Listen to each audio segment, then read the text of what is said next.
Hey, how you doing, non-mechanic truck drivers? Well, I haven't posted in a month, about a month and a half, anything. The reason why is because my engine hydrolocked on me when I was on my way through Knoxville, Tennessee. Now, what I'm doing in this video is just to give you an example of when you end up having to take your truck to a dealership for some reason and you're not being very specific on what you don't want them to do. They were supposed to just pull it in for diagnosis. I sat there for 3 days waiting for them to tell me the diagnosis on my truck. When they finally came back with the diagnosis, they told me I was hydrolocked. Okay. Before it went any farther, I happened to have a buddy of mine. He's actually my mechanic for my truck. They're the only ones I usually let work on my truck because they do a really good job and take real good care of me. And they're fair price with their labor. But he told me to tell them to stop doing whatever they're doing and get the truck towed back to South Carolina. So that's what I did. Well, when I told them that, they seemed a little disappointed. I could tell it in their face. The mechanic was standing there too, disappointed. But I didn't understand why.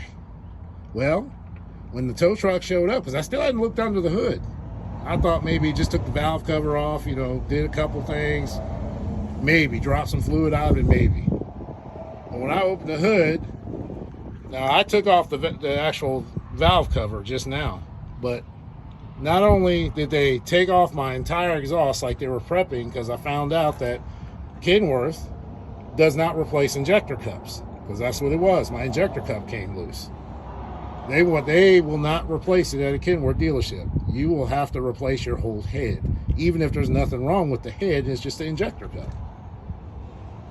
So this is what I got back, where they took off, as you can see, all my exhausts, EGR cooler, EGR valve, all that exhaust over here, because they were preparing, thinking I was getting ready to say, sure, I'll spend, I guess, 10 grand for them to replace the head on my truck. They even took them loose, do loose everything on the front to drop the front end off. So now I got to go through this whole front end to make sure they didn't drop it off. And all it was an injector cup.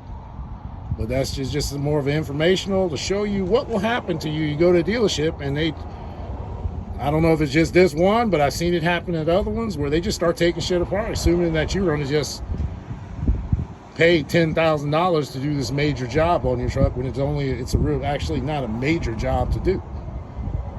But that's also based on the Kenworth. Kenworth doesn't want to replace the cups. They want you to replace the whole head.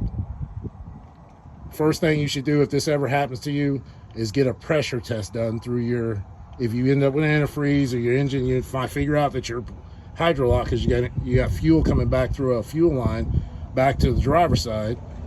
All you need to do is do a pressure test on your system to see, of course you got to pull your injectors out, pull out the ones wherever it's leaking on the fuel line, and then get the stuff to do the pressure test through your reservoir.